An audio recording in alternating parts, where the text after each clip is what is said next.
Hey guys, Josh Linville here, Vice President of the Fertilizer Division for StoneX Financial Inc. FCM Division. This is July 3rd, 2024. And I was sitting here trying to think. We have a short week this week, obviously, with the US holiday. It's the most American of holidays. We like to eat too much, drink too much, and blow stuff up. It's the American way. But I was sitting here trying to figure out what am I going to talk about this week on the YouTube? What can I throw in here to make sure I keep hitting this weekly YouTube thing?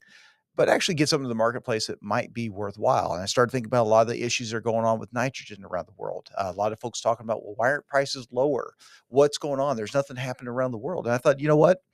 This would be a great week to just kind of dive into something near and dear to us, something we talk about all the time, and go through the nitrogen market. And specifically this week, I want to talk about the urea marketplace and where do these tons come from? Who are the ones that set the marketplace? Who are the ones that we're watching? So that said, this is the chart that using 2023 calendar data, this is your top 10 urea exporters in the world. And these are the countries we really watch because when things happen in these places and either their exports rise or they fall, that has an impact on global markets. And regardless of what we like to think, doesn't matter where you're watching this from, you are impacted by these global markets. When something happens in China, it's going to have an effect in North America. When something happens in Russia, it's going to have an effect in Brazil, for example. So, having an idea, number one, of who these countries are and how they rank, and then kind of keeping an eye on them helps you stay a little bit ahead of the game in terms of what do I need to watch to stay ahead of it. And if I see something like all of a sudden, let's just say Chinese exports completely get cut and they're not doing anything, which is a situation happening today.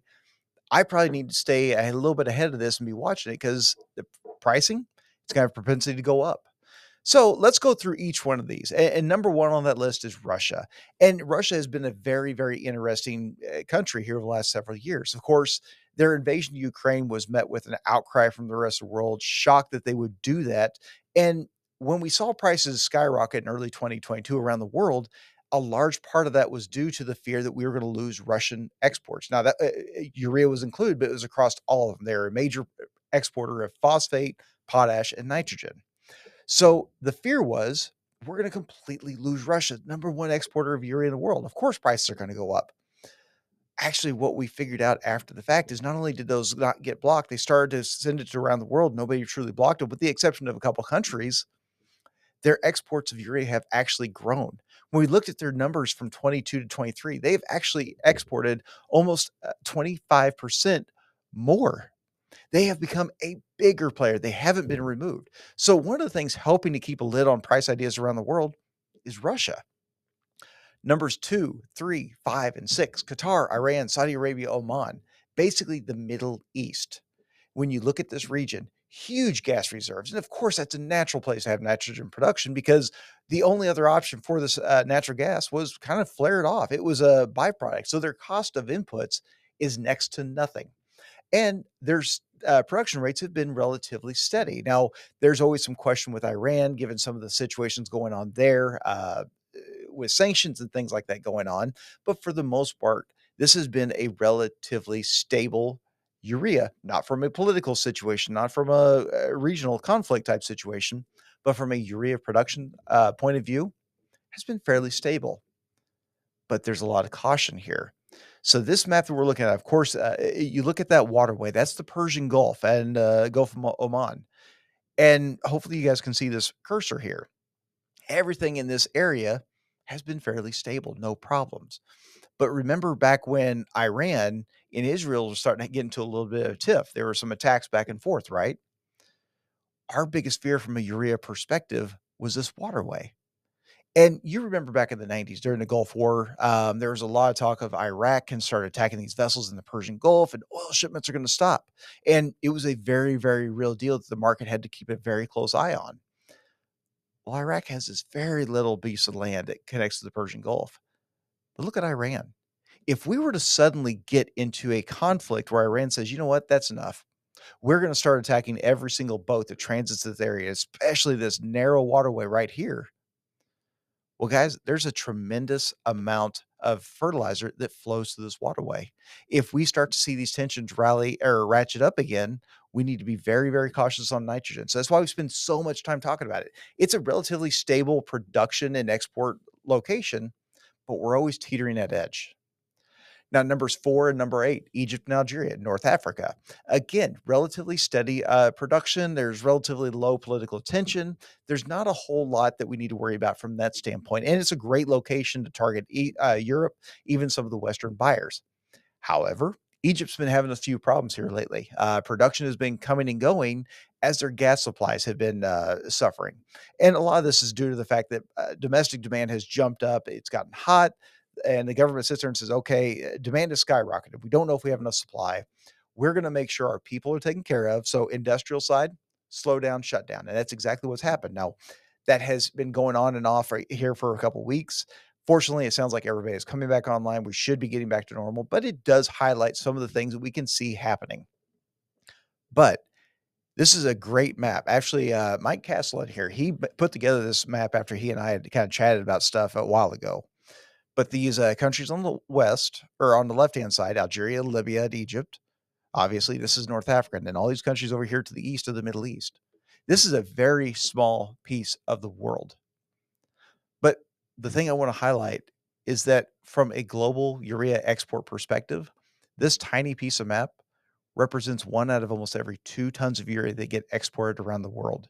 So when we talk about North Africa production issues and we talk about regional conflicts in the Middle East, it's not just trying to create a scare story.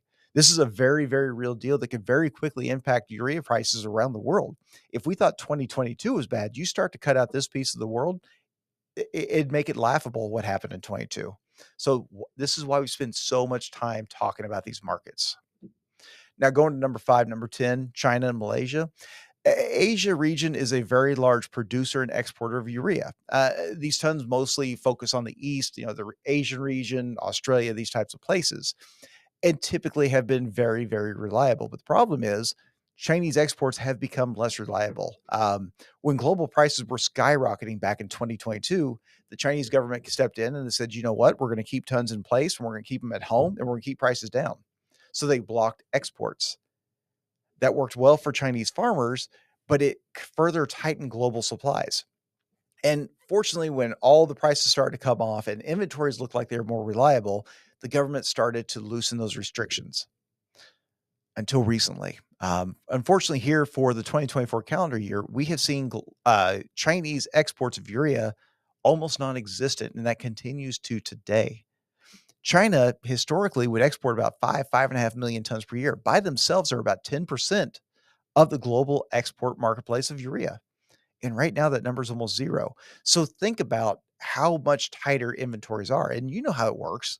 When something gets that tightly supplied, prices go up. And that's why prices are still elevated compared to what we would consider normal around here. And then last is number 9, Nigeria. They're kind of a newcomer on the global stage. They were previously a net importer, but new production that was built there is now online, running well, and they are a net exporter now. It's a great move for them. And we do think they're going to continue to be stable. We don't see anything as far as political spectrum shutting them down, hopefully. I hope this isn't something I need to eat my words on that.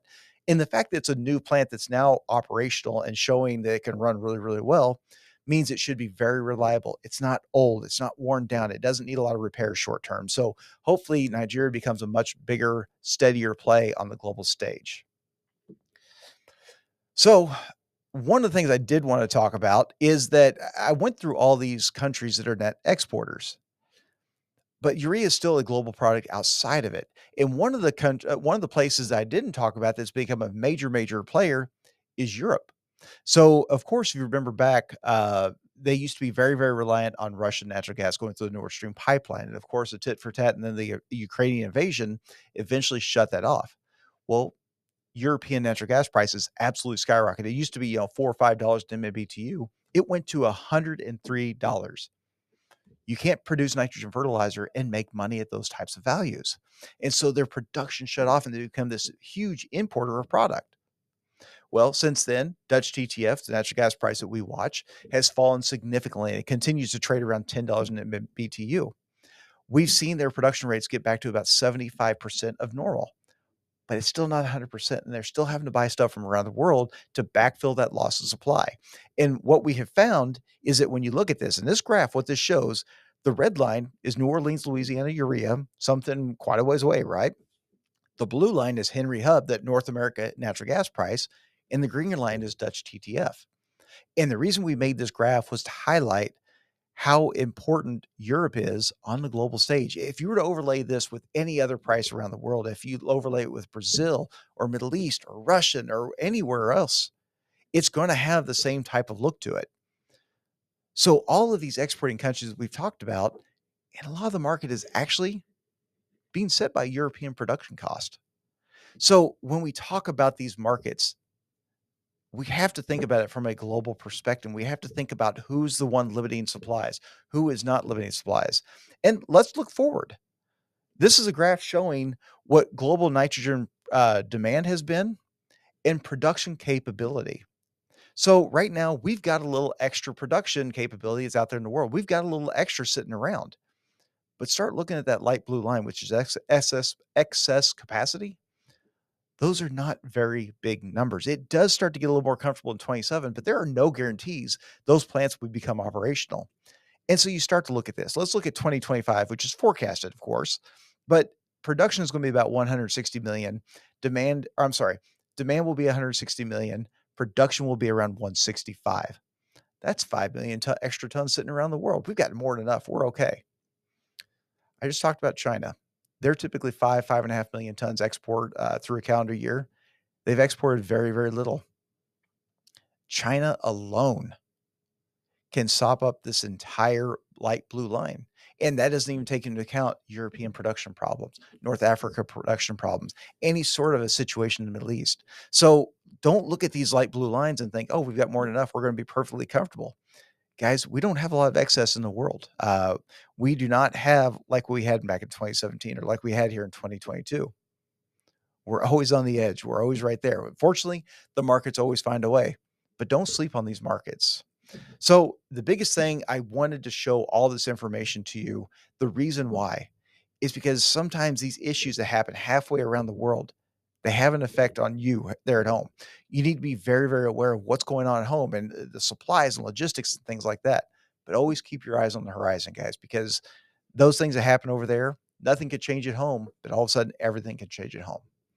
Guys, that's it for this week. If you are not on Twitter following, jump on there. There's a ton of great content. I try to put stuff out there daily. You can find me at JLinvilleFert. If you are interested, we go a lot more into the markets on a monthly newsletter. You can go Google StoneX Farmer Fertilizer Newsletter. It'll pop you up into a registration site.